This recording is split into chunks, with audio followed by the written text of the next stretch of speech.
You're listening to the Electronic Media Collective Podcast Network. Yeah, it's a mouthful. For more great shows like the one you're about to enjoy, visit electronicmediacollective.com. And now, our feature presentation.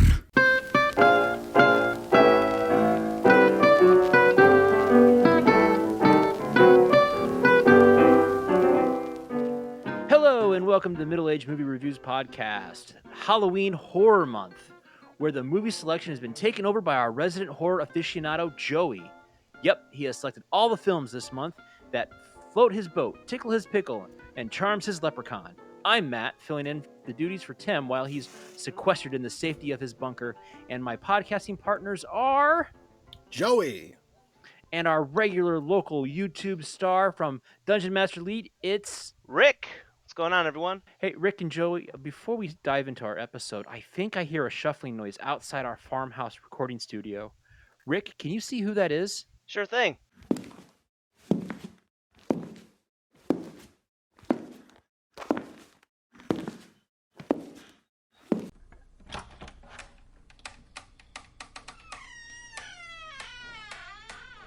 Why, it's my old friend Geoff. Hey, Rick, how are you?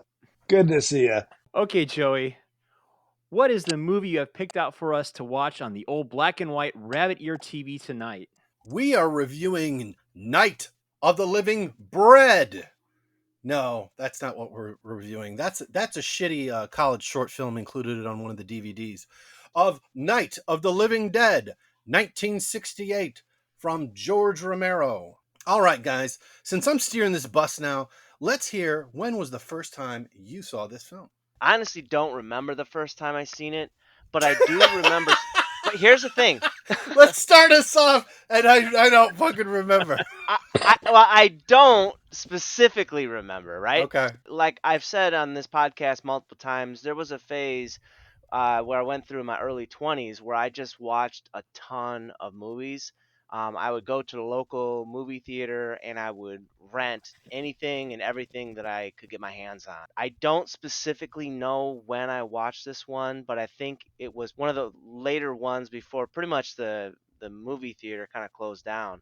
But I do remember it because I specifically recall the very interesting ending of this movie in particular. But obviously there are other very iconic scenes. So it definitely has been around 20 years or so, but yeah, that was probably the first time that I saw it. Did you just say you saw this movie projected in 35 millimeter?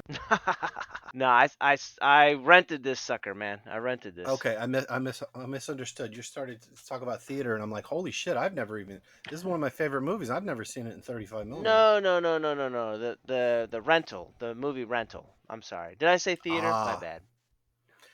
I'm mildly retarded, and that's okay. The zombification process is starting to take over. Matt, when was the first time you saw this?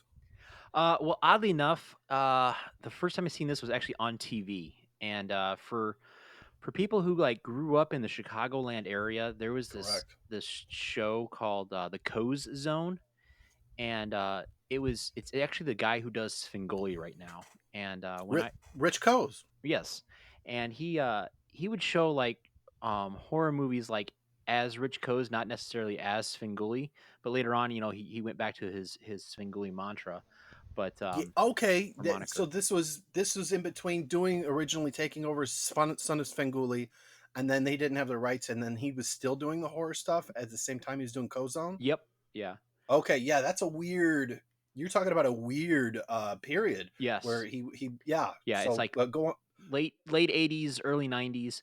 But it was funny because he played this movie Night of the Living Dead on St. Patrick's Day.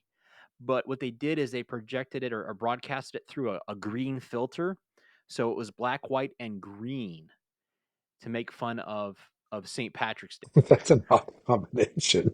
Yes. How about you, Geoff? When was the first time you seen? The first time I saw this movie was on Elvira's Theater. Does anybody remember that from the 1980s? Yep. Yes. It was. I remember it. My parents had gone out to dinner that night, and I wasn't really a big fan of black and white films.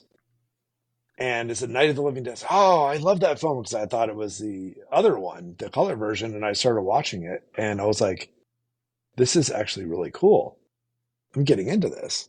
Even as a kid, and then I remember watching it again in high school, and kind of like Rick said, it go to the video store, you're like, let's watch this.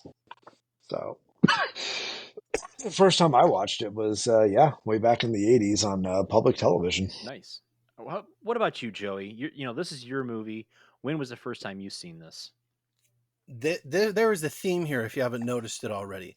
We've gotten 2 out of 3, and now it's going to be 3 out of 4 of us have all saw this on television, and there's a reason why for that. This movie was released without a copyright. It was a fuck up of the distributor. George and his people who'd made the movie had put it on the print. They gave another print to the distributor who they thought knew what they were doing, and they did not put the copyright symbol anywhere on this fucking movie. And so it became part of the public domain. And that's why you, me, and Geoff all saw this on television, because guess how much it cost to play this movie on TV? If it's not copyrighted, I'm guessing 0.00. That's correct. $0 fucking dollars. And even when it was playing in the cinemas, if you managed to hold on to one of the film prints, you could keep just showing it until that film disintegrated and not pay George Romero and Image 10, his buddies who put together the movie, a goddamn dime. All you had to do was have a copy of the movie. And then when videotape came along and people did transfers, as long as you had some copy, then you could broadcast it for free, including when they did this special St. Patrick's Day broadcast in green. That's how we all saw the movie. We saw it on television, generally a UHF station, where they're looking for content. And if it's around Halloween time, they probably play this movie. In fact, on Halloween, I think even into the late 90s, I recall flipping channels, and one or more channels may have actually had Night of the Living Dead playing, because they didn't have to pay anybody a goddamn dime. And it's a good movie. And that's the way I originally saw it. I think I saw maybe bits and pieces of this before I was a teenager, and then maybe 12 or 13, I finally saw it in its entirety. And I think I was home alone. I don't remember anyone else watching this movie with me, and I think that's why it really resonated and it scared me as a kid. I have had nightmares ever since, related to like these movies. It's like I'm the last one. Everyone's gone. People are going to get me. When my garage door closes, to this day, I have like this weird, awful feeling, and I stare at the garage door as it comes down, and I think something's going to like come up underneath the garage door and get me. I'm a 45-year-old fucking man, and I'm afraid zombies are going to fucking get me in my garage. They're coming to get you, Joey. They are. That really screws you up too, because you probably have one of those modern day garage door openers where if something breaks the I-beam, it's going to cause the garage door to go back up. So then the horde of zombies are going to come in. And then I'm just fucked. Yes. And that is why you have to get a ring cam. There you go. That's going to do me a whole lot of good in the zombie apocalypse. You just put one on the outside of your garage, close the door, and wait until that garage door is all the way closed. Trust me. I've never thought about this before. This movie established the rules of the ghouls. Yeah, that's what they called them. They did not call them zombies in this film. The sequel would even be called Zombie when it was released in Europe instead of being called Dawn of the Dead. Night of the Living Dead established that if you destroy the brain, you destroy the ghoul. And the flesh-eating ghouls, that is. This created the rules. We're still dealing with it today. We got to see a relaunch of it with Return of the Living Dead written by John Russo, the guy who wrote Night of the Living Dead, when they're trying to like continue on and make his own franchise. We see this in countless knockoffs. We see it in, of course, The Walking Dead, which is a comic book inspired by Night of the Living Dead. Robert Kirkman literally said, "Hey, what if I just wrote a comic book of Night of the Living Dead and it kept going?" And George Romero, not a big fan of Robert's. I don't think Robert ever got to meet him before George passed, because he kind of ripped him off. But at the same time, he always says it's a love letter, and it is. That TV series went for, help me out, guys, was it 10 or 11 seasons? I don't know. I A fucking lot. And then 1, 2, 3, 4 spinoffs, and it's still going. Yeah. So all of this, if you're a fan or seen any of that, or you're sick of it, you can thank George Romero for that. Love him or hate him, it's all his fault. So let's segue to what this movie's all about, in case you forgot. Rick, help us out. All right. Well, Night of the Living Dead. I'll go ahead and read the synopsis for you guys. Well, hold on, Rick. Hold on, Rick. Before you dive into this, in the spirit of Tim, I'm going to ask you very nicely, can you do it in a 1960s news reporting room? How does a 1960s news reporter talk? Like, is he got to do like they do in the movie? That one's kind of like kind of boring. Well, Ladies and gentlemen, this is Walter Cronkite speaking. Tonight I'm bringing you a live broadcast from NBC Studios in New York City. That is excellent. Hey, you should have asked Geoff. Fuck you, Rick. Jeff. All right, Jeff. Read on. It's up to you. Jeff, go for it. No obbling glass. I'm sorry. No. Rick's wearing his big boy pants. He's not going to have his feelings hurt. Someone's at the door. I've got to go. No, this is all Rick.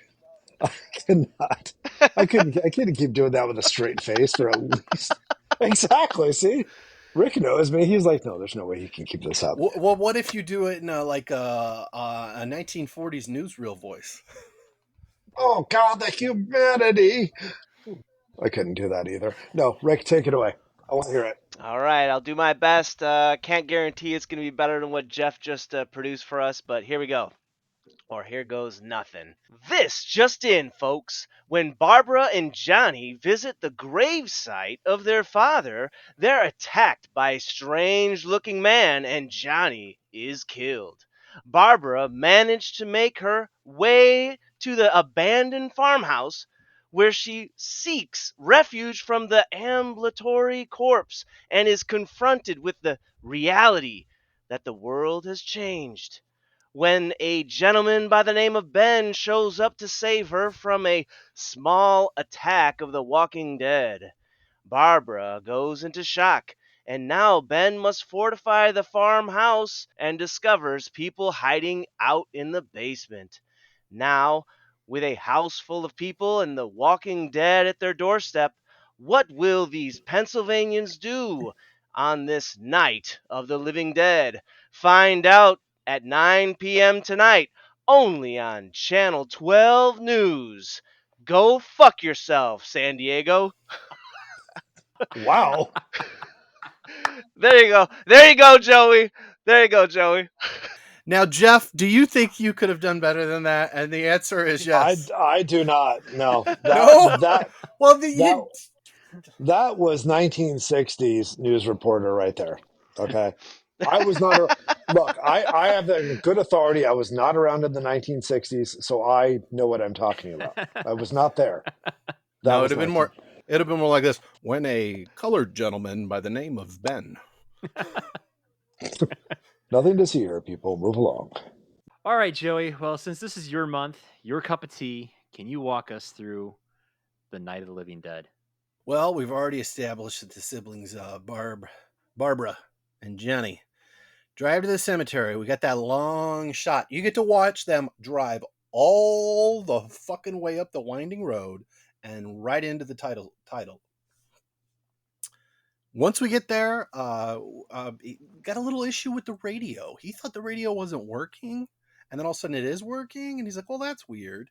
And they proceed to visit the gravestone and wonder how many times have we repurchased the same, I don't know what to call it, a grave ornament. It's a very weird looking crucifix. I think it's supposed to be a flower wreath or a flower decoration, but yeah, I got But you. I don't really see any flowers on it. Yeah. And they, Johnny's like, oh, How many times a little spit and polish they sold this back to us? I wonder how much often we bought the same one, blah, blah, blah, blah, blah. And she's like, oh, Johnny. Remember I scared you right over there, Barbara? I'm a dickhead. Remember that? Ha, ha, ha. Oh, they're coming to get you, Barbara. They're coming to get you. And lo and behold, we see this strange, shambling man. What did you guys think of the first ghoul that we encounter here? What was your reaction? My first thoughts, it was, you guys can still hear me, correct? Yes. Correct. Okay, I just want to make sure I wasn't lighting up or anything like that. It was a little kind of interesting because it just looks like at first you're not really sure what you're looking at. Here's this staggering man, and it could have been drunk. He could have been, he could have hit his head. He could have been in a car accident. I mean, you just don't know. And the closer he gets, it's just kind of like you start getting that uneasy feeling. Something is not right here. This is not normal. And there it is. Later, Barbara recounts that she was trying to go up to him and apologize because Johnny was taunting him and saying, oh, there he is. He's coming to get you, right? Right. So she didn't get those words out in the actual movie, but apparently that was what was in her head. She's like, I'm going to apologize to this gentleman. And what does he do, Geoff? What does that gentleman do? Oh God, it's been a while. He tears at her. He does. He pulls at her clothes. And then Johnny's like, oh, who's this pervert trying to fuck my sister? And he's pulling him off of him, and then they're tussling. I don't know if it was exactly like that, Joey. That's such a Well, what else was he thinking? What else was he thinking? That's such a 2024 answer for a 1960s problem. Who's this guy trying to fuck my sister? He's like, come here, I'm going to grab your tits or something. We don't know what he's trying to do. He's just grabbing at her. In the 60s, they're like, well, he was just trying to adjust her tie. Yeah. But anyways, Johnny ain't having none of that. And he's like, get your fucking hands off my sister. He finally acts like the good brother that he should be. And he wrestles with that man. And things don't go so well. And we get to hear a wonderful sound effect. And what's that the sound of, Dungeon Master? What is that sound effect we hear? Dude, I don't know. I was watching it, but I did not catch that. Maybe like a loud noise or something, like a screech. La Cabeza on the gravestone. Oh, well, yeah. I mean, when he got thrown down, you actually saw it. Oh, It was a yeah. loud thud. I will never hear, like, that thud is so, you're like, oh, fuck. If you watch it enough, like, it's a really shitty take of him, like, hitting his head supposedly on this gravestone. But it's a real gravestone, so they can't fuck around. It's like, if he really bangs his head against it, he's going to have to go to the goddamn hospital. Speaking of sounds, though, I know we're a little bit progressed in the film and stuff, but I have to talk about that country road scene because the music was. I'm sorry, bro. I know this. You love this movie and shit, but I'm about to shit on that music, man, because it was That's awful, okay, bro. It was awful, man. I couldn't stand it. I had to turn the shit down, bro. I turned it down, man. It was Ask way me how much too they much paid trouble. for that music. It was probably free, bro. That's correct. It was fucking free. That's why Rick had to turn it down. Yeah, they had no money. We need creepy music. That's the quote library music they found, and they used it in the fucking movie. You know what? The chords were not bad. It's just it was way too much fucking trouble. Like they needed to take that shit down an octave or something because So, I couldn't. It was like almost it was akin to nails on the chalkboard. You know what I'm saying? Like I couldn't stand it, man. So, Rick, would you say that Megan Trainor's right and it's all about the bass? redo it with a little Rihanna in there. Yeah, but also with that dude before he came up to them. Look, when I was watching this, especially this time around, because like I hadn't seen it for so long, I remember, but I was over here metagaming the whole fucking sequence, and I'm like looking in the background, being like, "Oh, that's a zombie right there!" Like immediately, without even before they even were talking about, they're coming to get you, Barbara. Before any of that shit, I'm looking in the background, seeing this dude stumbling around, and I'm like, "This is a zombie right here. It's already started." You know what I'm saying? Like I am definitely one of those people who are going to nitpick a horror movie and be like, "Oh, that shit ain't real." You know what I mean? Like like it's difficult for me to really get into a horror film when I don't know. I don't know. That's just me. I think there's other people like that. Like I'm definitely the type of person to be like, why the fuck you going upstairs? Don't do it. Like I actually kind of agree. I'm sorry, I don't mean to just interject. I totally agree with Rick. Um, where if there is like a way you can sort of science past it, um, it does kind of lose a little bit of credibility. They get into the science of this. That's what a lot of people They forget. do, and We'll come back to that. that's what yeah, pulls yeah, people in. But yeah. yeah. Well, while we're talking about that whole sequence, the one thing that I wanted to point out was I liked how Johnny had the driving gloves, and like once they get there, he takes them off. But then as he's getting It's important ready, though. and then like before he goes up against the zombie, he's putting his driving gloves back on, and I am convinced Yeah. that had he not had those driving gloves on, maybe he would have survived. Because he couldn't get a good grapple on the zombie. I thought he would get a better grip because he's wearing driving gloves. Nah, man, you don't have as good grip. Yeah, I think you're right, Matt. Because I mean, the zombies probably got to have some like grave dirt on them, so you're in probably some mud or something. You're not getting a good purchase. You get, Maybe Johnny just doesn't want to get his hands dirty. I mean, he is a dirty zombie. right. The Now, undead. to be fair, it's not like he's crawling out. story-wise, It's not like he's crawling out of the mall. I mean, he's crawling out of the dirt. Nobody was getting a good I grip. don't know, man. I don't know. I mean, it is funny to postulate upon that, but he totally looked like a square from the onset, man. He didn't have a chance, I think. I think he did not have a chance. Oh no, Johnny had a target. a lot of people had those glasses back then. I'll say that. The newsmen that you see later on TV, they there's like more than one have those fucking glasses. Well, don't forget, Johnny also had two pens in his pocket. He didn't have a pocket Oh, he did? protector, so He could have stabbed the zombie, but he doesn't know that. He thinks it's just some weird, crazed old man trying to fuck his sister.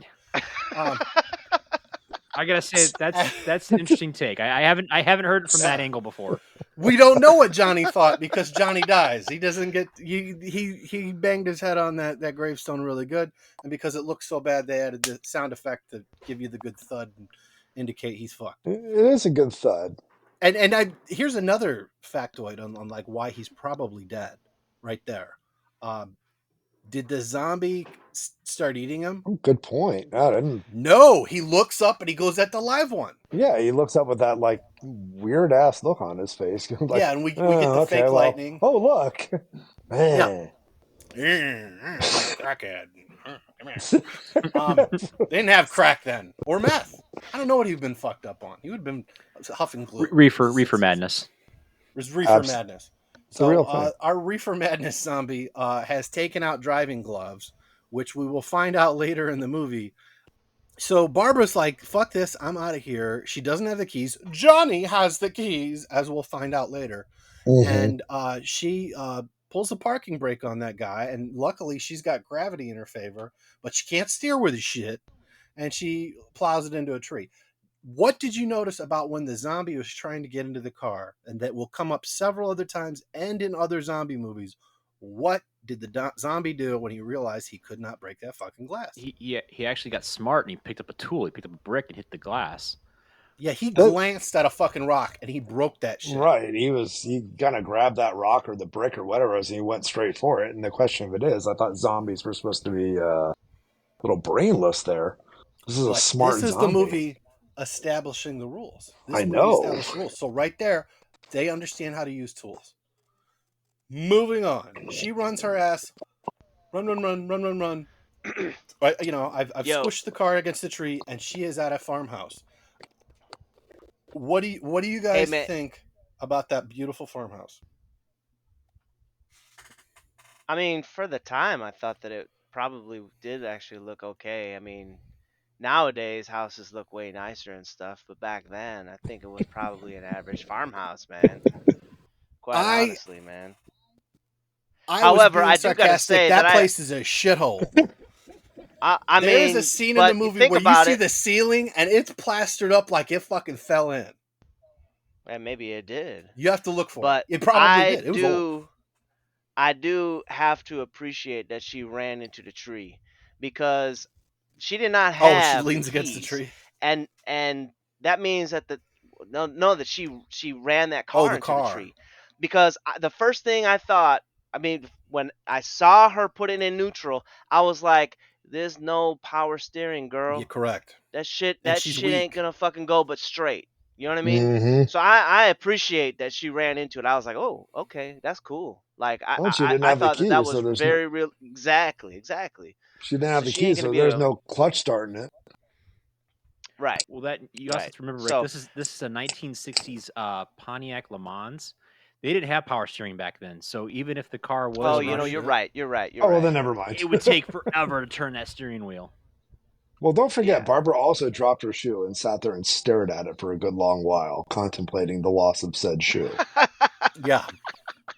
She's She was like, to hell with my brother who just got barely eaten by a zombie and cracked his melon open on a gravestone, but my shoe. Not to hell with that other one. I'll leave it to some friends.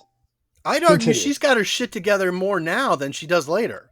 Well, Yes. she eventually gets. Yeah. Well, yeah. Yeah. Well, Yeah. Once it sets in, then yeah, she loses her shit. But at this point, she Yeah, is Barbara's definitely worthless for like what, 60% of this movie, 70% of this movie? yeah, I'd say 75 actually. She's a liability. Barbara's a liability for the most part, and then eventually, like most emerging heroes, she gets her shit together and has a Luke Skywalker moment. And She has a moment. well, all right, I'll regress. She has a moment. Well, It's Joey, to pointless go back moment, to your original question about what I thought about the farmhouse, Yeah. kind of as a rebuttal about how the farmhouse looked. Have you been into a farmhouse that was built like before 1940? that's fair. I haven't. Because Is that a better looking one? honestly, it's a pretty decent looking farmhouse for the 1960s. mm, And yeah. I thought was really neat is they actually had a real refrigerator, classic refrigerator, and not an ice box. Ooh, good call. Because back in the 30s and 40s, if you had a working refrigerator, you had money. Most people had most people You're the had rich Seen the ice boxes. had yeah. ice boxes. And for our listeners, if you're not familiar with what an ice box is, so they would have these giant would look like a refrigerator, but there was one whole section area where they would put these giant ice blocks in them to keep everything cool. It was Yeah, they basically melt every day. like a giant cooler, but the ice blocks they would buy from the Iceman, who would come around, not Bobby Drake from the X-Men, but like an actual person selling ice. Oh, I thought you meant the HBO like mob hitman, the Iceman. Oh. Okay, my bad. No, actually, I was referring to Val Kilmer from Maverick. Oh, Oh. yeah, the No. other Iceman. I thought we were going for the classics, the Iceman cometh. Oh, You can call me anytime. You guys know about that? Iceman's little thing at the very end of that movie. You can call me anytime. So farms, the occupants are dead. Barbara quickly finds out at the top of the stairs that someone's had their face fucking eaten. Later, when we see another character drag that body away, if you're watching it in HD, you actually do get to see the actress's face with no makeup on it whatsoever. Oops. I guess they forgot her face was eaten. But that is probably the grisliest thing we see in the movie is that flash zoom into the someone's creative artwork. What did you guys think of the meat face? that was an interesting shot. I mean, because they zoom in so tight, like she's standing like right in front of it, when really it's like the top of the stairs, and she's down at the bottom of the stairs. It was kind of weird and a little off putting, but yeah, I thought the makeup job was really neat. And yeah, I know what you mean. Also, when later on when Ben goes up there and he moves the body, you can definitely see that she's got a completely fine, non-eaten. Yeah, she's trying to tuck her chin, but it's there's too much light.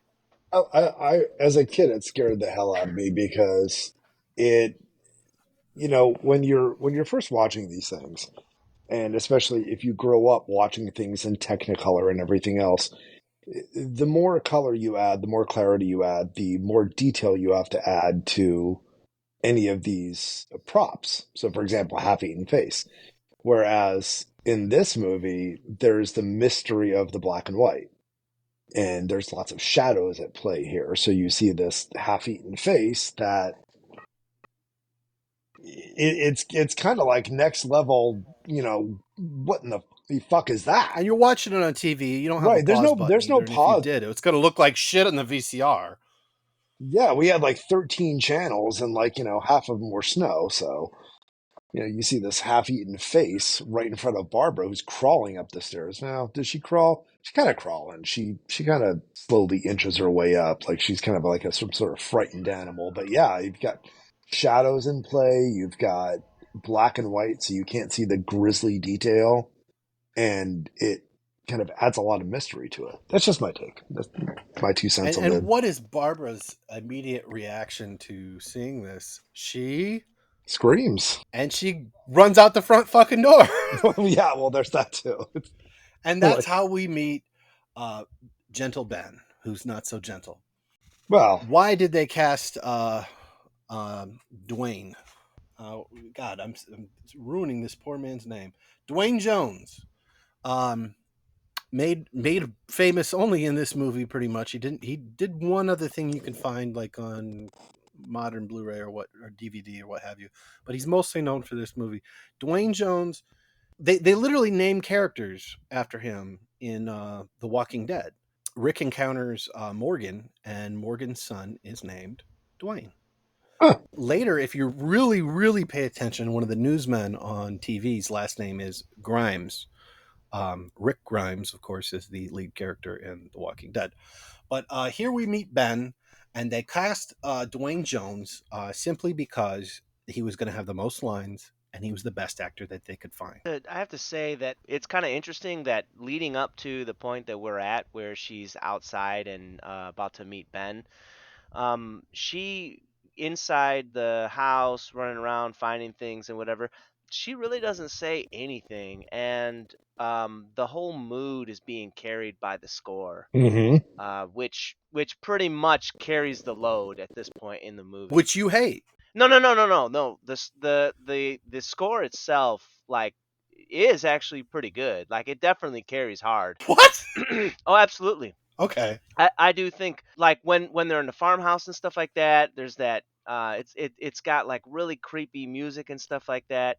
The only part of music that I really detested was that opening song. That opening Okay. song, really.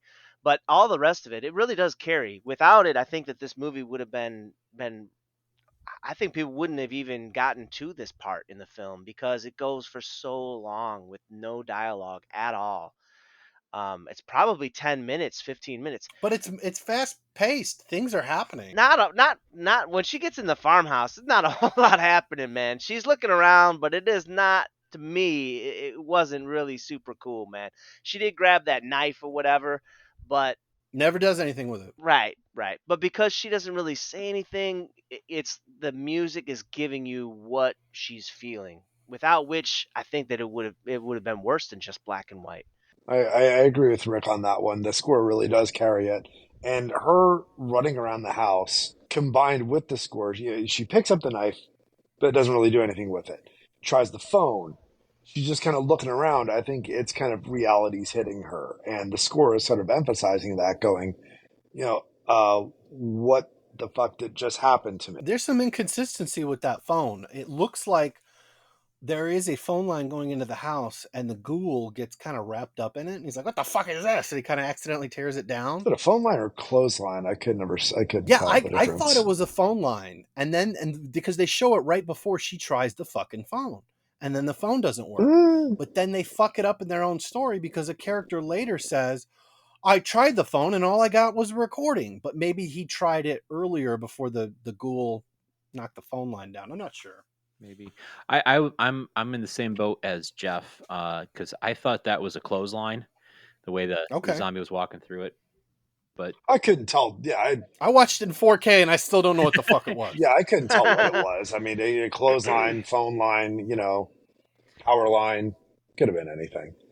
But they still had power though. Well, I don't know if he did I can't remember. Did the zombie actually pull it down? He got wrapped up in it, and they showed it for like an intention, and then literally the next thing they cut to is her trying the fucking phone. That's fair. So if it wasn't the phone line, I don't know why the fuck they showed that. Filler? Maybe. That's a good question. Maybe just to show the viewer how, like, they can somewhat solve problems, but they're also not fully intelligent. Could be to kind of describe, like you were saying before, the rules of the ghouls. Maybe it was also shown just to kind of give the sense of foreboding, like knowing that, hey, he's out there. Because every once in a while she would like look out the window and you'd see him out there, kind of to give that presence that the zombies there are trying to get in. Which kind of makes it inconsistent also with his use of a tool. Because most other zombie movies portray them as just mindless automatons out there searching for food. And this Never in George's is movies. never. Yeah, good point. All right. Although, to kind of piggyback on that comment, Jeff, and establishing the rules, I did notice that a lot of other movies like Return of the Living Dead, they're just ambulatory walking corpses. They don't really, you know, run or move fast. But the first ghoul was actually jogging down the road after the car, and I just thought that, hey, that's kind of interesting because I haven't seen like quote running zombies until like 28 days later. Right. Yeah, and what was that one? No. Dawn of the Dead. That the remake. He's correct. That's the first. No, no. Was it 28 days later 28? came first. They were rage virus The people, but rage they were virus they were fucking people. zombies. There Yeah, was yeah. they were Then zombies. came the 2004 remake, Dawn of the Dead. But to be fair, Greg Nicotero, who would end up working as a teenager helping Tom Savini on Dawn of the Dead, the sequel to this movie, Greg Nicotero would go on to, I mean, he would form K&B, help form K&B. He's the N in K&B, Nicotero. He would form that special effects group, and then they would go on to be basically the main special effects guys for The Walking Dead, and he would go on to like write and direct episodes. He has said, well, even in The Walking Dead, and if you go back and watch his George's movies, there's always been fast moving zombies. The first zombie we see Yeah, the guy's is not he's slow. moving. No, he's not slow. And Nicotero's take on it is if you're freshly dead, you're still kind of spry and fast. And the longer you're dead, the slower you move. Not in World War Z. That one, I know it's a little bit different, but that one's the scariest, man. I mean, if you were put in that scenario, that would just be absolutely crazy, man. To be fair, in the book, they're not crazy fast like I that. That's some love that book. Brad Pitt shit that they Ah, did. Yeah, that is one of my favorite books. Loved it but I don't want to get too far away from Night of the Living Dead, but yeah, Yeah, and whose son wrote that book? Max Brooks, Mel Brooks's son. And dang. I got to freak out Max Brooks in person. We'll come back to that. I I I Fantastic. I frightened him and troubled him to his face. We're enjoying Barbara's hysteria, Hmm. and now that she has another human being to interact with, and he's assuming she lives here, she don't. He's going on nothing. Ben's like, hey, could you get some wood? At least help me find some wood. And like, what does it take her, like 10 minutes? He's got half the fucking house boarded up, and finally she grabs some shit from the fireplace and hands it to him. He's like, oh, great, thanks. The most productive thing that she does eventually help him hold up one side of a door while he nails that fucker in there. And the actor's really nailing those nails. I got to give him credit. Those were long nails, and that's probably a thick ass door. So he did a great job. What did you guys think of the nearly catatonic Barbara? Useless, man. Useless. That I wrote that in my notes, man. She was totally useless. But also something I wrote in my notes about this scene is the boarding up. Now, the first thing that I wrote about when they're boarding it up, the first thing I wrote was you ain't gonna get very. It's not gonna be very boarded up if you're only using nails from that direction. You know what I'm saying? Like somebody on the other side will easily pop that shit off because the nail's going in the opposite direction. So I was like, if you want that shit to really work, you're gonna have to screw it in. But on the flip side, though, who in the 1960s has an electric drill and some screws on hand to be able to reinforce the window and door, you know? Yeah, he would have been working all night. He's like, all right, I got one door You know, secured. I mean, it is a farmhouse. It's not a Home Depot, so Now, the other thing that I wrote down on this particular moment is the iconic action in a zombie thriller to board up the windows. Now, in many movies, you don't really see it.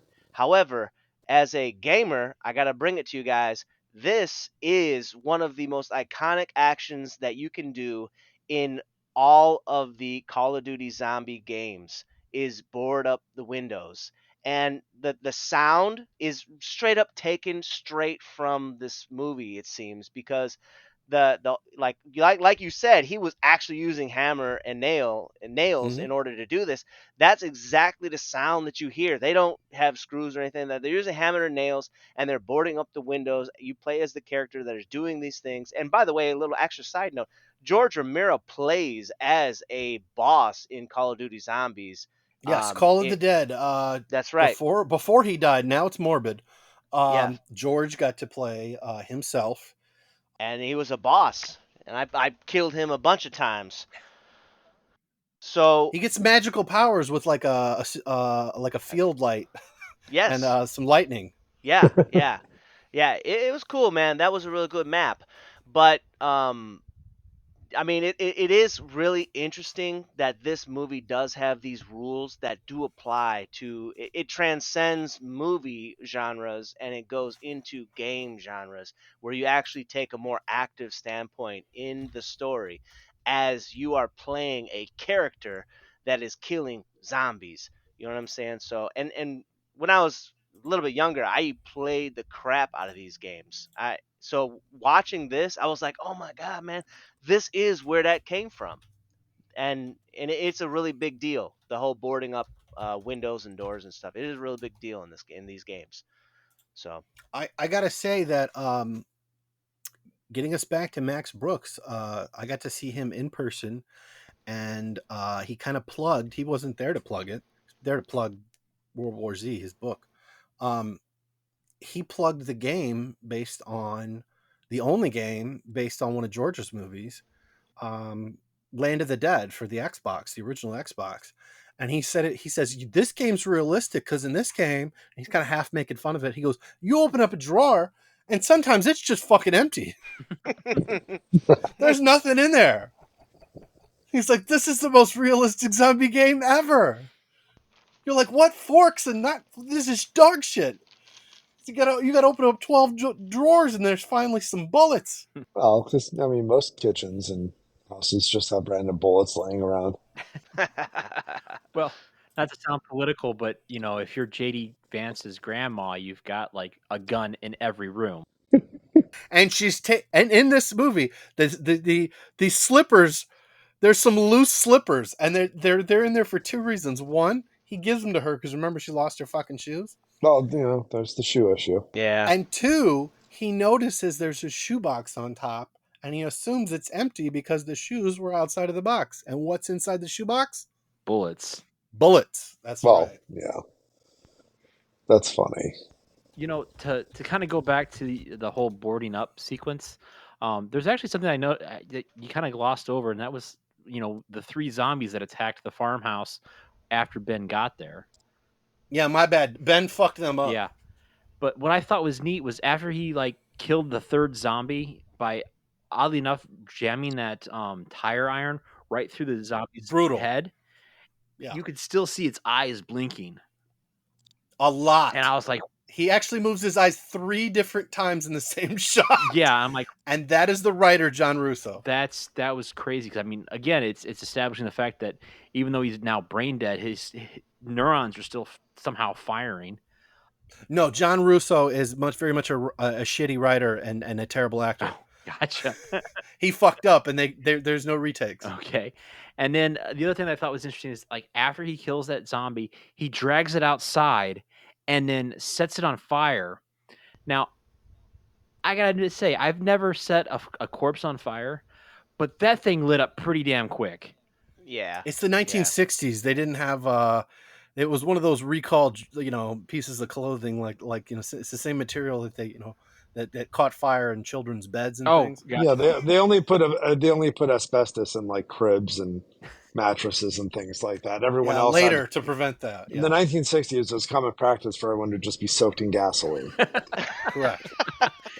Hey, the other thing is that he lit that thing pretty darn close to the house. It was on the porch, and if the dude lit up that, Twice he almost burns the fucking house down. that's what I'm saying, man. I'm just like, dang, bro, you gonna burn this house down? And that's one of the biggest problems with zombie apocalypses because OSHA never gets involved. Now, we're going to come back to this, but to be fair, they are reckless with fire 3 or 4 times, and the last time, there's consequences. It's kind of an understatement. They're reckless with fire. It's like, Yeah, they are Yeah. reckless with fucking fire, and it's it comes okay. back to haunt them. Let's just light the undead on fire right on the wooden porch. But it'll all work out, I'm sure. To be fair, and it was real fire, and the place didn't burn down, did it? I do like her catatonic state. You know what? I actually thought her being sort of catatonic in the house while Ben's running around. I actually kind of really like that because to have them include that, to think about that from back in the 60s, acknowledging some sort of shock. And now, not to delve like too deep in science and psychobabble, all this stuff, but think about it. Here's Ben. Ben's been obviously dealing with some shit. I mean, Ben has been out there. He's figuring out what's happening. The bad guys are now the Walking Dead. We got to kill them. Beekman's Diner doesn't sound like it was Right. a fun walk in the park. No. This girl not only just lost her brother, she just tried to get raped by a zombie. And not to mention the fact that it's a smart zombie. So it's like, oh, shit, look, I'll use tools. Oh, she lost her shoes. There's no phone call to make, so she can't even make a phone call. And now she also just came face to face with whatever the hell that was at the top of the stairs. Barbara's had a tough day. So now all of a sudden she goes running out and Ben comes running in and they're both there together. And I think Barbara's entitled to just check out for a while. To be honest with you, it kind of brings a little bit of realism to it. I do kind of like that. Yeah. Yeah, I agree. Yeah, as soon as he tells his grisly tale of quote borrowing the truck, I liked how he stole a truck and said he was borrowing it. Yeah, all it did was like, okay, now she's talking, and then she just freaks out and tells the story of Johnny, and he's like, okay, you need to calm down. All right, I'm really sorry, I got you talking. Holy shit, why don't you shut the fuck up, lady? And he punches her in the face. Well, whoa. You know what they say, right? Okay, because what happened was she was actually escalating, and he's like, yo, calm down. And then she starts screaming, giving away their position, and then he's like, yo, calm down. And then she attacked him first. Yeah, she attacked him first. She did smack him in the face, but he used a closed fist. Hold on. Hold on. This just came in from our lawyers, guys. Hold on. Man Reviews podcast does not condone any kind of violence towards women or any hate crimes whatsoever towards people of color. What about the undead? She's the one who got really fucked up. We don't condone violence against women in any form. We don't condone violence against... But to be fair, it's just a movie, and he was a gentleman. She said she was hot, and when she got, he lovingly put her on the couch. He undid her coat so she could, she could let her girls breathe. Dude, also, you don't hit people. You just don't hit people. You know what I'm saying? If you don't want to get a hit back, you don't hit people. You know what I'm saying? Look, let me put it real quick like this. If you walked up to Dwayne the Rock Johnson and you smacked him in the face, don't be like, oh, he not gonna attack me because I'm weaker than him. No, dude, you better get ready because you about to get clocked, son. So if you don't want to get hit, don't hit no one. Don't hit no one. Just don't. Being that The Rock's a public cool. figure, I think he would let a woman slap him once and he would walk away. Yeah, I probably would say so. I do have to put in one rebuttal. Okay, so watching this movie and seeing that scene, I immediately thought of the 1980 classic. 12 years later, mind you, Airplane, when everyone is lining up to smack the crap out of the woman who's hysterical. Including the people of the club. Yes. Why does everyone think that's a comedy movie? It's a documentary. Why are you laughing? Go ahead and tell us why it's a documentary, Jeff. Why? Well, Rick, you know why. I do know why. I want everyone else to know why. Well, because actually it's probably the closest related airline movie ever made. No, sorry, Denzel. You didn't hit it on the nose there. Robert Hayes did, and the Zucker brothers. The closest thing to reality we really have. So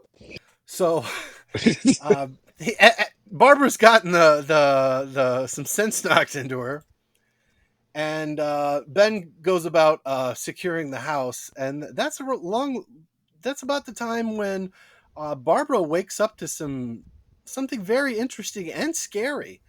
Um, the audience was introduced to this like it looks like there's a fucking door built into the wall, and then there's another inside door that's like swinging against that, and a hand comes out, and there's people in this fucking house. Why did they come out? Oh, you guys got a radio. And then we get the best bullshit story ever. Harry Cooper, they were downstairs in the basement hanging with Mr. Cooper. Harry Cooper and Tom, who reminds me of Burt Ward as Robin. They tell him it's like, well, we heard racket, but we didn't know anybody was up here, but we heard the racket. It's like, oh, well, did you hear the racket? And or did you hear the woman scream and you weren't going to come up and help her? You know, Ben's already judged Harry Cooper as being a selfish asshole that isn't going to risk anyone, you know, risk his life at all for anyone but his wife and daughter. I'd say it's even worse than that. I mean, as we move along through the movie, we get to see more and more evidence of this. But he's worse than just selfish, man. I mean, it's bad. It's real bad. There's definitely some racial tension, or at least we as an audience are bringing that to the text. But keep in mind, again, they only cast a black man as the lead role because it's the only really good actor they knew. It's like, here's our best male actor.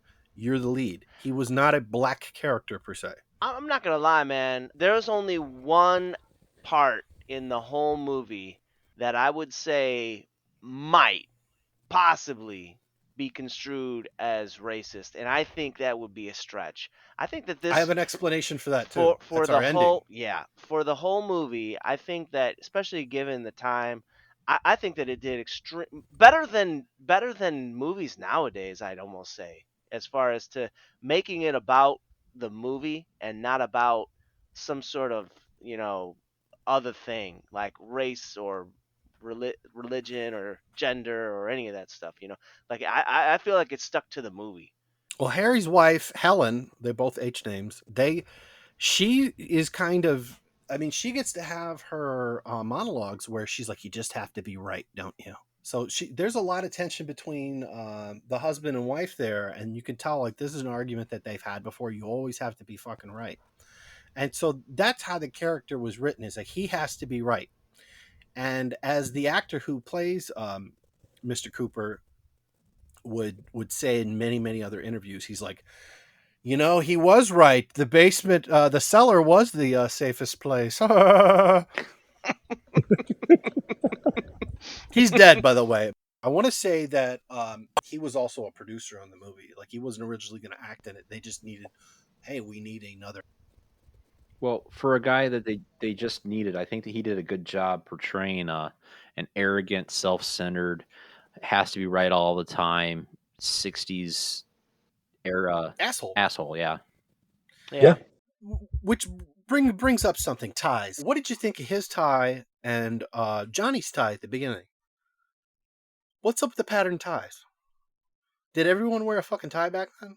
Yes. Yeah. Yeah. I had a conversation years ago with my mom about this because we were going through some old pictures, and I happened to notice that like every person had a a white shirt and tie. Like, and it was like not like they were going to work; they were done with work, and they were just hanging around the house, and they were wearing their shirt and tie. So I was like, "Why is that?" And they're like, "That's what they did. That's what everyone wore." And I was like, "Really?" Was it Sunday and they just got home from man, church? No. no. I mean, this is just Tuesday afternoon. I mean, if you go back and listen to when we were talking about North by Northwest, I mean, we kind of covered a little bit of that, for that time period, the 40s all the way up to the probably even like the early 80s, people dressed up just to go places. I mean, even, hanging out at the house, like Rick said, you if you were going over to visit somebody, you'd have a shirt and tie on. That's the way that they did things. It was their way of respecting the people that they were around. Is they would dress up with a shirt and tie. Put on your Sunday best, kids. We're going to Sears. Sears. They used to dress up to travel. They used to dress up to go out to dinner. They used to dress up to go visiting people. Yeah, I mean, what Matt was saying is actually, yeah, it wasn't just a movie thing. It wasn't just one of those passing things. I mean, it was just something people did back then. They dressed up a lot. And it was just commonplace for, like, as you said, that guys just home from work, he's hanging out in his trousers, a button down, and a tie. It was kind of like I think it was as sort of a sign of respect for the people around them. Yeah, when you go to Kmart, you want them to know you mean business. Oh, and by the way, I do have to hand it to the lady who plays as Barbara, because whether it is her native accent, it was good. I like that part of this movie that she had. I cannot replicate the accent. Don't I'm not even gonna try. But she has I don't even know, man. It's that whole 1960s posh kind of accent. I don't know if you guys picked up on it, but I thought it was pretty cool. It's called overacting. Maybe. I It was thought like that it was pretty cool. almost like a yeah. I know what Rick's talking about. I do. I think this is the opportunity where I'm kind of like gonna segue into the fact that I have family out in Pennsylvania, Okay. and there are certain accents out there that are a little bit different than what we're used to hearing here in the Midwest. It's kind of like a melding of where the East Coast accent kind of starts to meld in with the Midwest accent, so you kind of get some kind of almost posh sounding to it. So it's definitely noticeable. I know what you're talking about, Rick. Well, it was more of it was this more of a debonair, more of the posh is one way to describe it, more of an affluent. Yes. Yeah. Yeah, and if you didn't pick up on it and you want to hear more of that, all you got to do is tune in to Young and the Restless and listen to Eric Braeden, who plays as Mr. Newman, and you'll hear it every word he says. He Maybe he's from Pennsylvania. I don't know. Anywho, our refugees are listening to the radio after they're done arguing, and that's where we get to learn a little bit more about the rules. And that's kind of what happens. I mean, we did just go through a pandemic. Didn't you guys watch a lot of news and everybody's speculating on this, that, and the other? Reports are coming in for this. You find out, oh, well, we think these reports are bullshit. Mass murder, blah, blah, blah. Consumption of the dead, partially devoured. And then by the time they get the television working, they're like, yeah, they are dead, and they're partially consuming the bodies of the living. And that's where we get to see George Romero pretend to be a reporter in Washington, D.C. And that's like the most awkward, awful fucking part of the movie, where they follow the guys into their car. They're supposed to be looking all official. By the way, they're in D.C. and there's no chaos happening whatsoever around them. And then we come back to the newsmen, and they're talking about an exploding space probe, that crack reporter George Romero was trying to nail down with the other non-actors. The space probe from Venus exploded, and it's radiation that's reanimating their brain. Yeah, I thought that was a pretty interesting thing, which actually circles back again in the Call of Duty Zombies. I always wondered there are some connections to weird sciency moon stuff in the Call of Duty Zombies universe. And I always wondered why does this even have anything to do with zombies? And after seeing this was a big aha moment for me, because I was like, oh my goodness, man, it all comes back to this movie. The whole alien radiation and all that stuff that is actually in the lore of the Call of Duty Zombies and some of the later maps and stuff like that that you can play on. And I was like, dang, it totally makes sense. All the way up to the whole head blowing up stuff, like where that's their weak point and stuff. It's pretty cool. At what point did you guys figure out that their sick daughter in the basement probably got bitten? Immediately. Yeah. immediately. Yeah, they don't reveal it until later.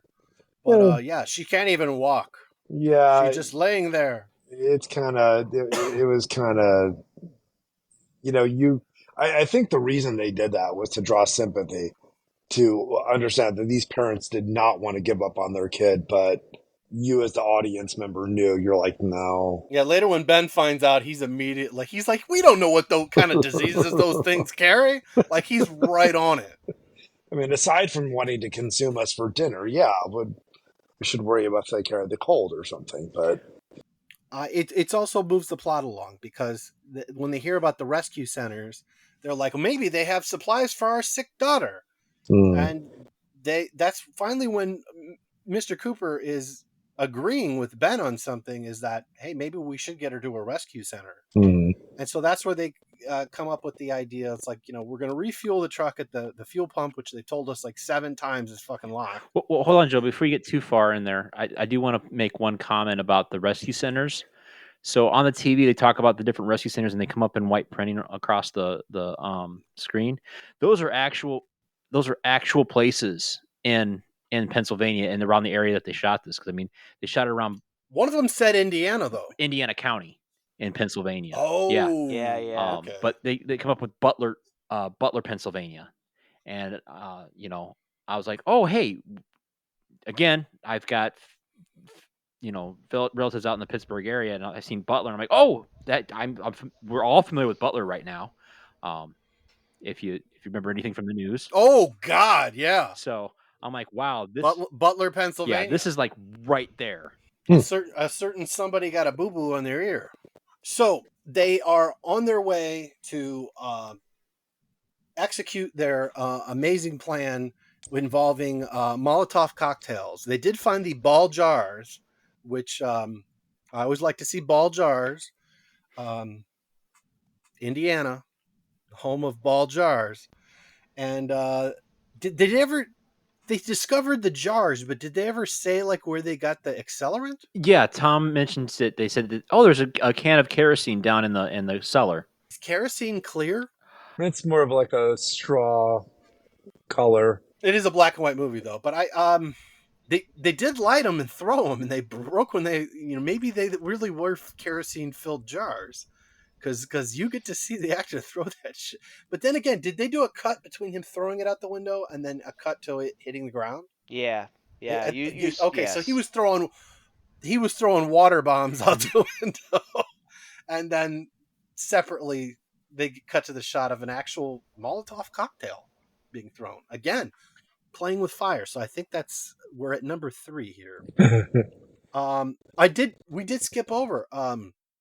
At some point, Ben put lighter fluid all over a fucking It was like a recliner couch or something. yeah.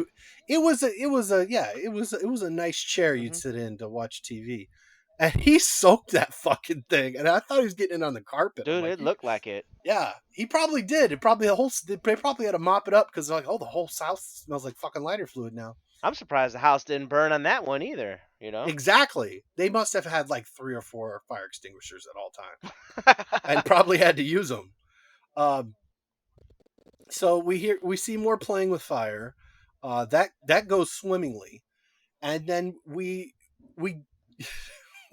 we get Judy saying, "I think I'm gonna go with."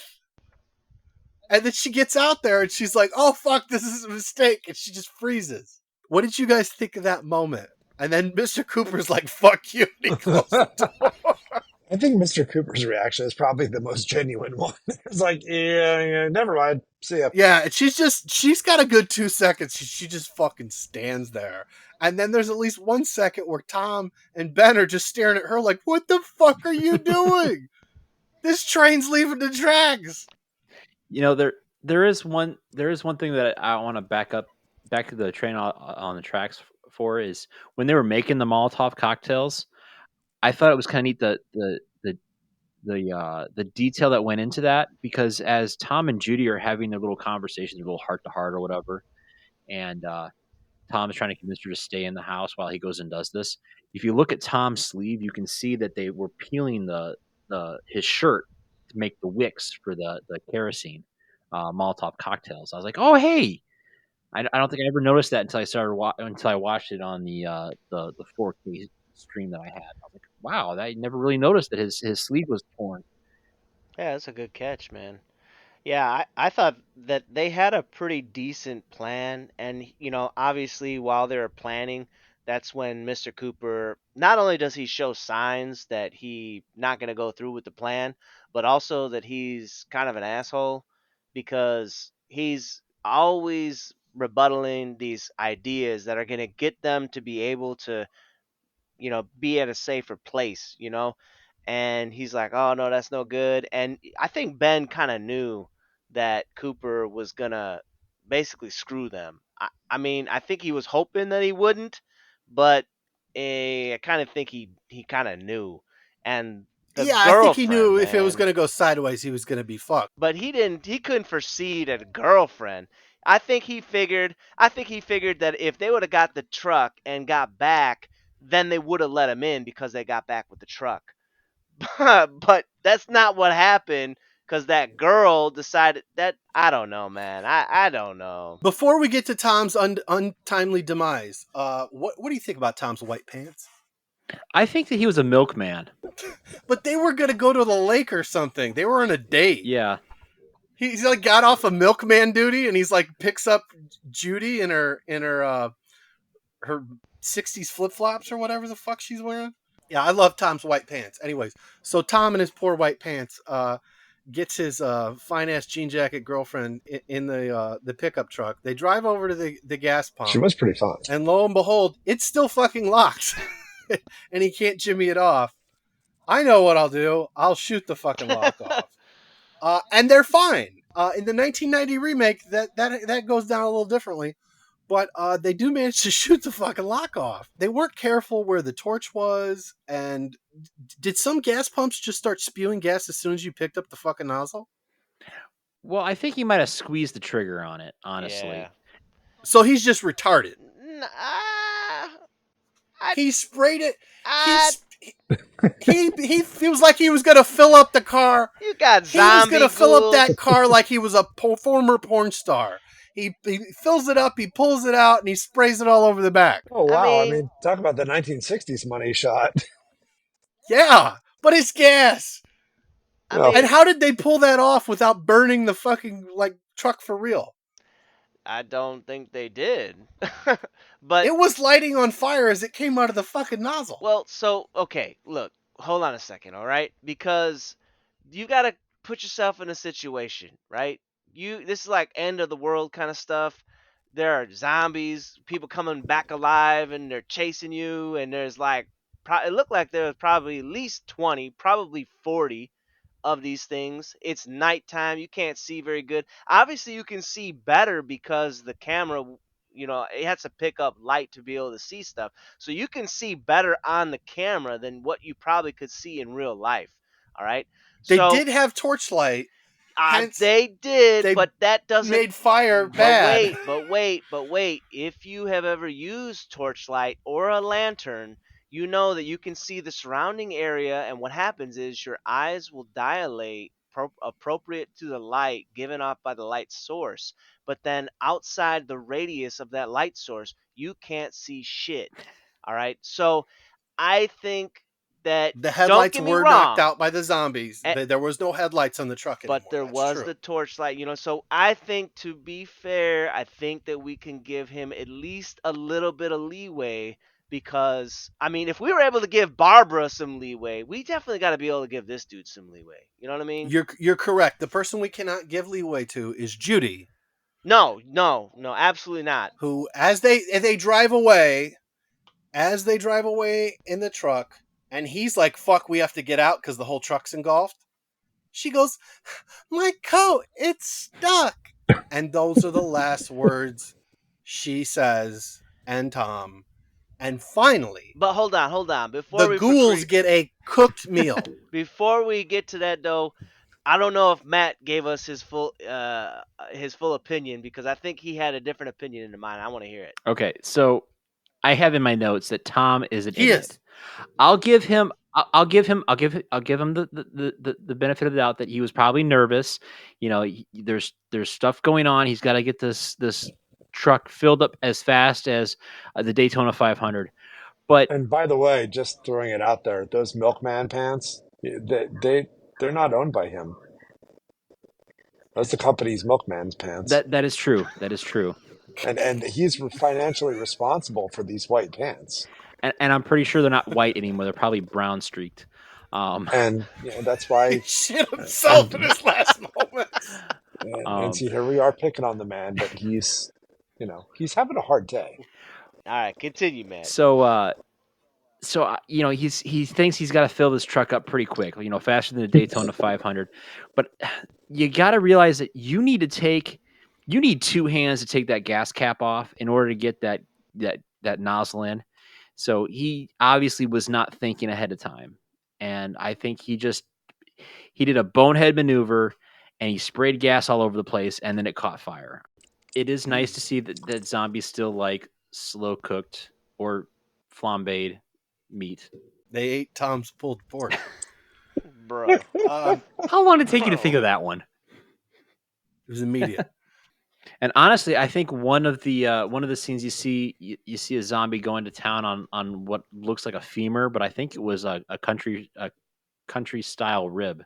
More like a beef rib or something. Yeah. Anytime the actors were literally eating it, it was cooked meat. But then again, we're cheating with the black and white, so you can't really tell if it's fucking cooked or not. You just see like a real animal flesh and fat, and if you see it quickly enough, and you're not a butcher, you're like, that looked really fucking real because they were eating something. So at this point, Ben realizes he's fucked, and he still has the torch. That's a good torch. And he's basically floating like a butterfly and stinging like a bee around 40 different zombies. And you could see him. He's bobbing and weaving, and he makes his way all the way to the door, which Cooper is still remained locked. Cooper! Cooper! And then what happens? Look, I'm going to say this before we know what happens next. When that happened, I was like, he ain't even doing it right. Okay? Look, when you are playing, you're playing like this in a game, all right? There is a strategy to this that Ben did not employ, and it is called training the zombies. So you got to run on the outskirts of the mob so that they all run towards you, and then you get them in a nice little train. And then from that point, then you can do what you need to do because they're all kind of clumped together. So he just kind of ran you run in the around middle. them because you're That's fast right. and they're slow. That's right. Yep. Well, I do have to say, if I learned anything from Zombieland, it's keep up your cardio. So Yeah, for sure. I have I was to. always a fan of the double tap. Yeah. But I do think that Ben definitely kept up his cardio. I don't know if he was, an Olympic runner or something, but yeah, he and they established when they drove the truck from the farmhouse to the pump that it was kind of a ways away. So they definitely, he's definitely, maybe clicking in like a quarter mile there. How did Ben get into the house? Oh, He busted down the door. He Spartan kicked it. By the way, you know how hard it is to fucking kick a door, and that door was at least modestly secured, right? Like he didn't just lock it normally. No, I thought He got it in the right. I mean, he kicked it in the right spot, right where it's supposed to be. He knew kind of. It looked like Ben had some experience kicking in doors or something. And then Ben Yeah. subsequently gives Harry a taste of what he just gave a little bitty, I should say. Then Ben gives Harry not a piece, but the whole thing. Barbara got just a taste, but I want to say he punches Harry 4 fucking times. He does punch him after Harry helps him put the wood in front of the door. You're right. He does hold the door up, and then as soon as they get that last nail in, it's face punching time. Yeah, because he was being a total dick about the whole thing because He left him to die. Yeah, I mean, Yeah, totally. And he didn't even come to help until he didn't even need the help anymore. You know what I mean? No, he helped to put the door back up and barricade the door after Ben's broken it down and like they're fucked unless he helps him. at that point, it was kind of like, yeah, I would have. Yeah, I it's would a have back hit him and too. forth. I would have definitely hit him too. We've got Helen Cooper telling her husband, you know, you've gone and done it now. And what's his response after all this? Helen, you got to find a way for me to get my hands on that gun. Yeah. yeah, he's the antagonist. He's still thinking about himself. And it brings me to one of my favorite lines in the movie. Well, they said that they're going to have another update at 3 a.m. on the television. And you get to hear Barbara start speaking again. It's only 10 minutes. In 10 minutes, it'll be 3 a.m. And she's just completely fucking out of her mind. And they need to wrap this movie up. So suddenly the lights go out. And apparently the zombies are no longer afraid of the house. You think they'd be attracted to the house because of the light. But now they're like, hey, we're going to start picking up anything we can find. And we're going to break the fucking door down. Because again, they become smart and they start using tools. Yes. And it's at this point, Ben's really struggling with a particular zombie at the window, and he drops the gun. And what does Harry Cooper do? Picks up the gun. Oh, And yeah. what does Harry Cooper fail to do? Keep the gun. Shoot Ben. And he gets his ass beat again. And then Working, shot. man. Ben did not hesitate. He looked at him and he shot him in the gut. You know, and just keep in mind every single thing that happens to Ben, like I am totally 100% backing Ben with his decisions. I can see how sometimes people can disagree with his decisions, especially as the leader role in particular for the upstairs quote unquote of this house. But whatever is done to him, like he knows what is going to happen. Whatever the scenario is, he knows what is going to happen and how that's going to interfere with his goal, which is survival. So we were like a little bit ago, we were talking about him slapping Barbara. Well, Barbara was getting out of hand and in jeopardizing his survival. Cooper grabbed the gun and pointed at him like he's about to shoot him, jeopardizing his goal of survival. And he knows if this dude gonna do it in the midst of this, he gonna do it anytime when Ben is not able to look. So I think he's completely justified in the decisions that Ben has been making all the way up to this point and beyond. Now, how do you think Helen Cooper felt when she saw her husband get shot? Told you so. She kind of just leaned against the door. It's kind of, I don't know. It's also kind of the look on her is, she just kind of leans up against the door, but she's also, you got to wonder if it's like, is that kind of a sign of relief on her? What's going on there? Yeah, she doesn't exactly. You never get to see her scold She's Ben. not really that emotional about the loss of him. No, but he's not dead yet. He is only shot in the gut at that moment. Well, but it continues. It's we get she's initially leaning up against the door to help barricade it in because they are pounding on it. But now they've broken through the top of the door, which is odd. And all that is there is what's nailed, that other door nailed perpendicular up there. And now at this moment, Barbara has her moment, her hero moment. She snaps out of her catatonia and essentially sacrifices herself to save Helen Cooper, which we get a big reveal. What is the reveal, Matt? What do we see behind the the faceless who the fuck are they zombies? Oh, we get to see that she finally gets reunited with Johnny, who she wanted to go back out and get when Ben smacked her in the face when she was getting hysterical. So she finally got reunited with her brother.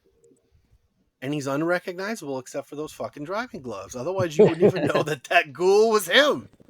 I love how he just he grabs the doorway. You're like, and you get to see the glove and everything.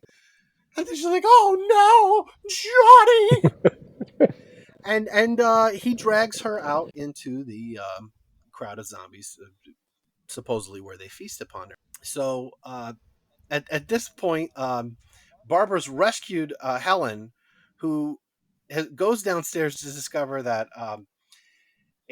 Harry has succumbed to his injuries. He's dead on the fucking floor with his gut shot. And the daughter now awakes, and she's like, "Oh, baby!" And here we are, the living dead girl. Cue music. A song's named after Yeah. her. We have more tools because I don't know. Like, did they think to themselves, "Hey, we want to recreate the shower sequence from Psycho, but show some gore"? Or do you think that they said, nobody's gonna believe that this little girl is gonna overtake her mom? Or do you think that it was too much to ask the little girl to bite her pretend mom? Why do you think that they used the trowel?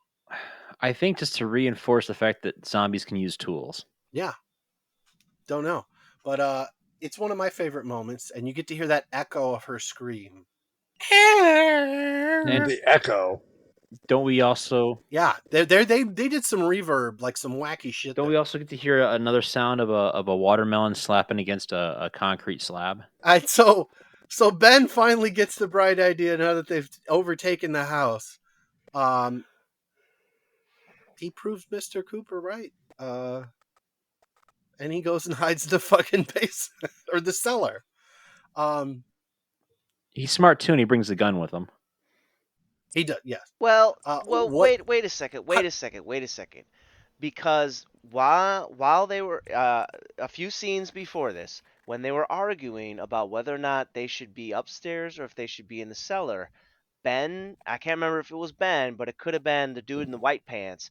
One of them had made the argument of let's stay upstairs. We can see what's going on. There's the radio, the TV. We can defend the upstairs area. And if they didn't use the term, but if all goes to hell, they can always go back into the cellar. They did say that. I can't remember if it was I Ben, think Tom but argued that he was trying to get the best of both worlds there, and that is a smart. I think that's right. Smart way to go. So I think he was trying to have a fallback position tactically, if you Right. want to look at it that way. It's the only smart Right. thing Tom said. So Yeah. I don't necessarily think that he was proving Mr. Cooper right. I think he was, more kind of doing the thing that Tom had said then, Yeah, Ben had called it a death trap. He was kind of like they were very polar opposites on the opinion of the cellar. In the 1990 remake, which they kind of made just for the sake of trying to make some money off the name, trademarking the name, and making a remake of the film that is copyrighted and could be profitable. Fans pointed out over the years that you can clearly see in a couple of the shots, particularly when he's dragging the so-called faceless zombie away into the bedroom upstairs. They had an attic, and the attic would have been the safest place to hide out. And in the 1990 remake, the lone survivor does hide in the attic overnight. But Ben, in this movie, retreats to the basement, and you find out that door is more fortified than maybe we realized. He's got 3 fucking giant ass pieces of wood, and they can't get through the wall.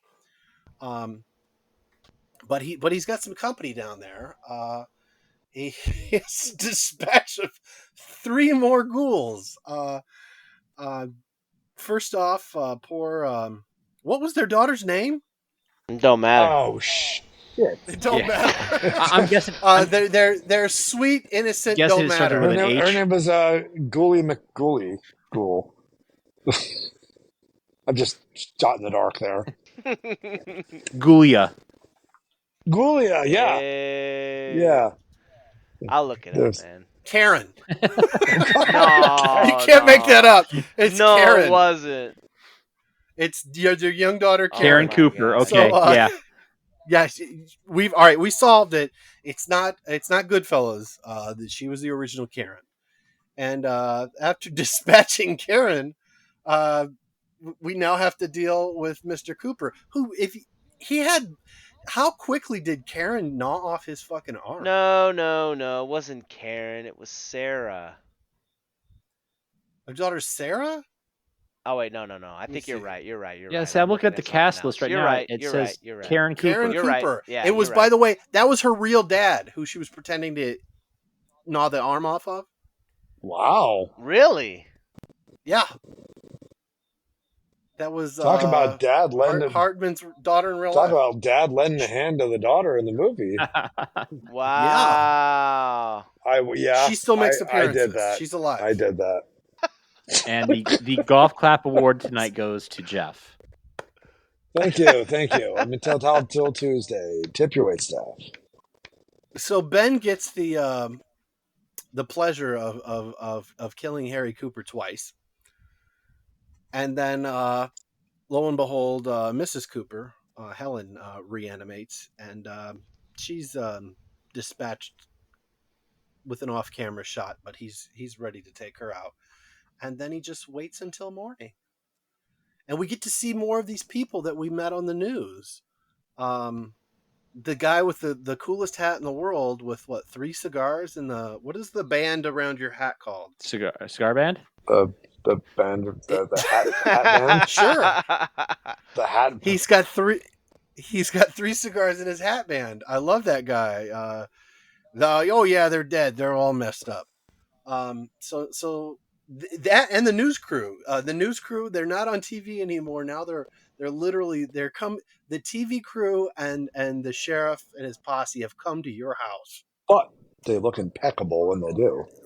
Production values too. We get an actual borrowed helicopter that, oddly enough, a radio station had their own helicopter. And of course, dogs that, if you ever see 1960s footage of German Shepherds, well, it kind of makes you think of only one thing: certain riots. And they're taking it by accident, and they're taking care of the dead in the area. And Ben hears this in the basement, and he's like, well, I need to find out where all those shots are coming from. And then what happens, guys? Man, that's the end of the movie. What happens next? Yeah. I cannot believe it, man. So Ben peers out the window.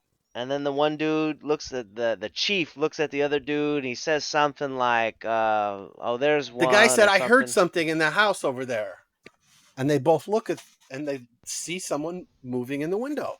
Did they holler, "Hey, who goes there"? Did they say anything? No, they're talking about you can get the shot or something like that. I don't know, man. Yeah. They didn't call out to see who was in the window.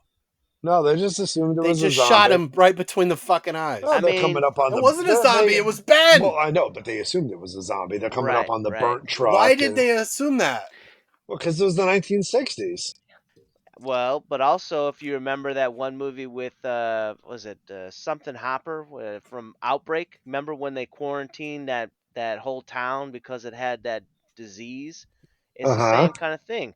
You ain't trying to figure anything out, especially if you know that when they die, they come back as a zombie. So it's like everyone in that area of contamination is contaminated. So from that perspective, I would argue they weren't saying anything like that in this. Well, they were saying, hey, if you're dead by any means necessary that you died, doesn't matter how, the radiation's going to reanimate your brain. Yeah, and I think they just weren't asking questions. They weren't talking about getting bit like the daughter and then turning into a ghoul. That was not discussed on the news. You get to see that firsthand. You probably also didn't understand it. One of the interesting scenes, I don't know if any of you guys ever picked this up, one of the interesting scenes towards the end of the movie is they take a shot at this zombie and they hit him in the noggin from behind, right? I guess the entire purpose of this, it's kind of interesting. The entire purpose is to knock the entire nervous system out of play. Gets shot in the head, still puts his hands up. Like, oh, my head! That's how they were selling it. Like, oh, my face. Yeah. I liked that, though. I thought it was a cheap effect. I liked when they shot that particular zombie. There's another one they just mow down, and he kind of like stumbles toward him, and he kind of jiggles and then falls forward. I thought that guy needed some kind of a fucking award. He really sold it. But then dear old Ben is shot. And see, I like Ben. I'm trying to avoid this part. Let George Romero himself explain the significance of this scene. The movie's finished, completely finished, with titles on it, everything else. And so Russ and I take off to drive it to New York. We throw the print in the trunk of the car and we're driving to New York. And we hear on the radio that Martin Luther King had been shot. So here we are at night, driving with our print of Night of the Living Dead in the back seat. Here we have our first finished movie. We have a black man in the lead. We have a posse hunting him down and inadvertently killing our hero. And Martin Luther King has been assassinated. To say the least, it was a bit of a down moment. There wasn't much joking going on for the remainder of that drive to New York. Now we're in New York. We're going to show the movie to Columbia. We're going to show it to Bada-Boom, Bada-Boom. We had several appointments, and Russ and I went with my cousin to go see 2001, and it was basically forgotten. Now it was just a movie again. It was just in that heightened moment when we heard the news, and we reacted, frankly, poorly to it, thinking this might benefit us. But it was gone then. I mean, then we never thought of it again. And no one who looked at the movie, no distributor, no Columbia, nobody who looked at the movie ever caught on to it. Ever said, wow, you know, nobody wanted to exploit it. Nobody ever saw it because nobody looks at a horror movie with political eyes. And okay, fine. So Columbia says, whoa, this is pretty cool. You know, let us hang on to it for a couple of weeks. So we did. And eventually they called back and said, well, it's really good. We'd like you to change the ending and not shoot the guy. If you tampered with that part of the story, you wouldn't have Night of the Living Dead. You would have a very different, if it was a Hollywood ending and the hero rode over the hill into the sunset being saved by the sheriff rather than being killed by the sheriff, you would have a different movie. And so we boldly said, you know, I think, you know, this is our first shot at this, and we said, you know, we didn't know how hard it actually was to get something released. We said, no fucking way, the guy has to die. It's the irony, it's the whole thing. Again, nothing to do with race. If the guy was white, he still would have to die because he made a mistake. He made the wrong choice. He should die for it. Okay, so Columbia says, all right, blows us off. Several other people, AIP, all these other companies look at it. Nobody wants it. So we drive home again. And somebody suggests get a sales agent. So we did. Several weeks later, he calls up and says, I got a distributor that's interested. Walter Reed. And our first reaction, they want to change the ending? No, they'll take it as is. Our friends in Pittsburgh, they didn't know what to think. I mean, basically, I think most of the people that we all knew, I mean, I'm speaking for all of us now, you know, thought, what the fuck are you doing here? It wasn't intended to play like this. Again, they hired Dwayne Jones because he was the best actor. It wasn't written, the character wasn't written as a black man. But of course, that ending, the fact that there's no hesitation, they don't call out, hey, you know, is everyone okay there? They didn't have a scene like from the 2004 Dawn of the Dead where Ving Rhames, you know, is pointing the gun at the nurse and he goes, say something. And she's like, don't shoot me. And then he knows she's not a zombie. Right.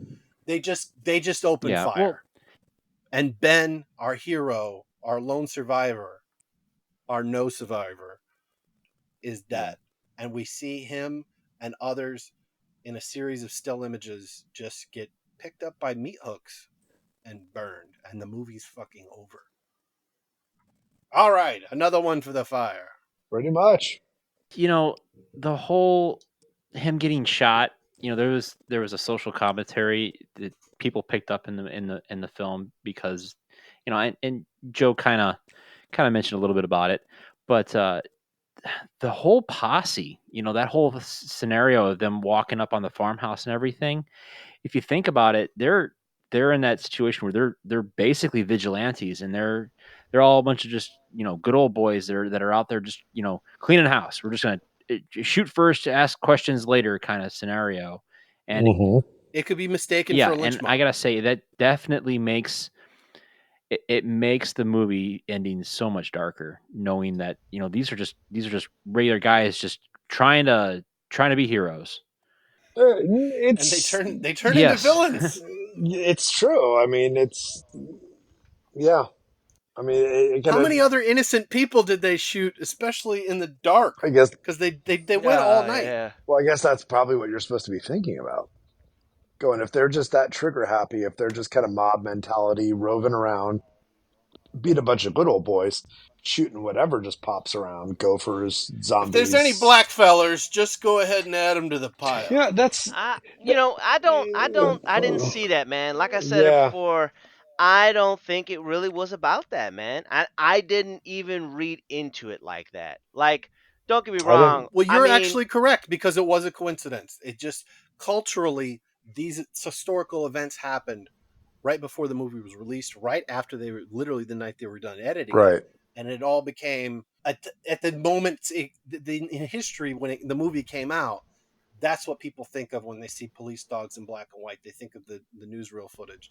That's what they think of when they open fire on a black man without asking if he's all right. It's a good. They just It's assume a good he's a observation, but zombie. this was also back in the '60s when let's, and I'm not going to get off topic too much, but let's look at Gene Roddenberry casting Nichelle Nichols as Uhura in Star Trek. Here was not just a female, but a African American female officer, a bridge officer at that. So I think a lot of the ways they were moving towards, and I know you said it was just abject coincidence, but it is kind of interesting that no one in the movie really kind of points out here's this one African American guy. It does this. right. But you can read into that. It's like maybe Mr. Harry Cooper didn't want anyone black telling him what to fucking do. I don't think Harry Cooper wanted anyone telling him Maybe, what to but I do. don't. Yeah, No, you're right. He was I written don't. that You way, Yeah. know, he was. but you could interpret it the other way. You could, you could, Ah. but I think that if you do, I think that if you did, then I think that kind of something like on you. You know what I'm saying? That is like your interpretation and not intended. That is not the intended interpretation, obviously. But You all know I love the movie. Final thoughts, gentlemen. Matt, So are we segueing to the death clock, or you just want general thoughts? you Jerry Springer final thoughts on the ending of the movie and your death Okay. clock review. So yeah, I think this is definitely a movie about social commentary, whether it was intended that way or not. Just George Romero just got lucky with a lot of stuff. I think it's a movie you can watch anytime, not even around Halloween. You could watch it like on St. Patrick's Day. It's a really good movie. As far as my death clock goes, I think yes, it's well worth the hour and 36 minutes to take off your death clock to watch this movie. I mean, we established the lore of the zombies, we established the tropes, we established everything that you need to know about zombies in this film, and like Empire Strikes Back, it ends on a down note, which makes it a rather neat commentary on life and the universe and society. So yeah, so that's my death clock and that's my thoughts. How about you, Rick? um, I mean, I'll be honest, man. I really didn't like this movie. The whole way through, I think. I mean, not obviously it's black and white, so that's something to consider. If that's like a no go for some people, then obviously that's gonna deter some people. But regardless of it being black and white, I did not find very much like actual like entertainment value. However, that being said, what Joe and Matt said about like historical reference, like if you want to know the point of origin in a lot of the zombie lore that's held in today's standard, then by all means, I think that this is definitely something you'd want to watch. And if you're, just generally into horror movies or zombie media culture or whatever, then I would say that this would be interesting for you to watch. But pretty much for everyone else, like if you are not into horror, if you are not into zombies, if you are not trying to look up historical reference to zombie lore, I 100% say pass. Do not spend the time on this one. Geoff, Oh, I've got mixed feelings. In it's okay to have Yeah, mixed feelings. yeah. In so many ways, I think that this is one of those classics that people should really watch, but take into account the things that we talked about. For example, the selfishness, the shock, the historical significance, and the fact that for its timepiece, it actually does do a really good job of showing a lot of human behavior. At the same matter of time, I partially agree with what Rick says, is that, unless you're really a big fan, don't waste your time. You're just going to be disappointed. Um, and there are a lot of people that are very prejudiced against black and white movies, especially a lot of the younger crowd. They simply want action. They want the formulaic, typical movie response. Um, and this is a tough one. This is a tough one. And it's a bummer. It is. It is kind of a bummer that it is such a tough one, because this movie is canon. It sets the canon for all zombie films, zombie lore, everything else that carries over towards today. Shoot him in the head, uh, the undead coming back. So overall, I would have to go in a very narrow margin. Yes, take your time, watch the movie, but enjoy it for what it is, which is a classic. It is not there to blow your mind. It's not there to wow you with special effects. It's there to have an impact on not just your brain, but also the fact that life is not always a series of happy endings. And a lot of the movies back then, maybe the hero did ride off into the sunset with the girl. But this one, yeah, not so much. Hero looks out the window, gets popped by a roving mob that's just gun happy. So, yeah, take the time out of your life. Take the time, watch the movie. If nothing for more the sheer sake to just say I did. But to add to that, when they remade the movie in '90, where Tom Savini, who famously did the makeup on the sequel Dawn of the Dead, um, they made a happier ending. Barbara lives. It's the '90s, so she's a '90s gal, and she's not hysterical for very long, and she gets her shit together, and spoiler alert, she's the lone survivor. Uh, Ben still dies, and Mr. Cooper hides in the fucking attic, like the smarty but piece of shit he is, and Barbara discovers him the next day, and pops him in the forehead, and tells the other people that she's with, he was just another ghoul. So his character got his comeuppance, and we got a happier ending in the 1990 version. I will say that it's not as good. It's still worth my time because the effects are better, the camera works better, and the acting's better in the 1990 version. But this movie will always have a special place in my heart.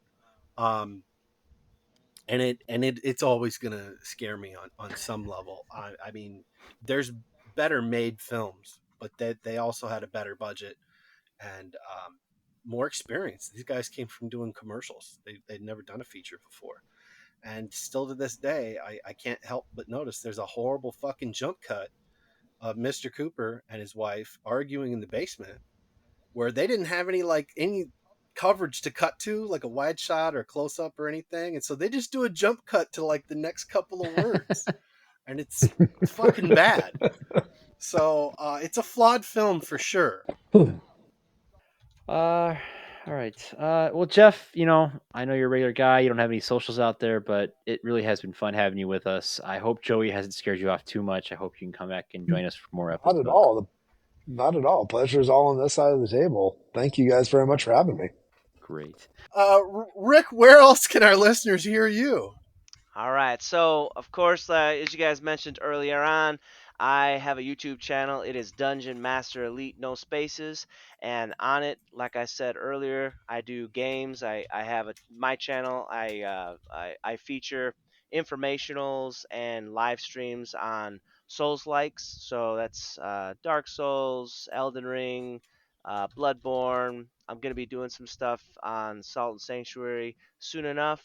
I also have information on TTRPGs, and rather, I should say tactical RPGs. So, Fell Seal, Tactics Reborn, Ogre, and stuff like that. So, if you're interested in playing any of those, or if you want information, tips and tricks and stuff like that, or if you just want to see some gameplay, go ahead and tune in. That's Dungeon Master Elite, no spaces.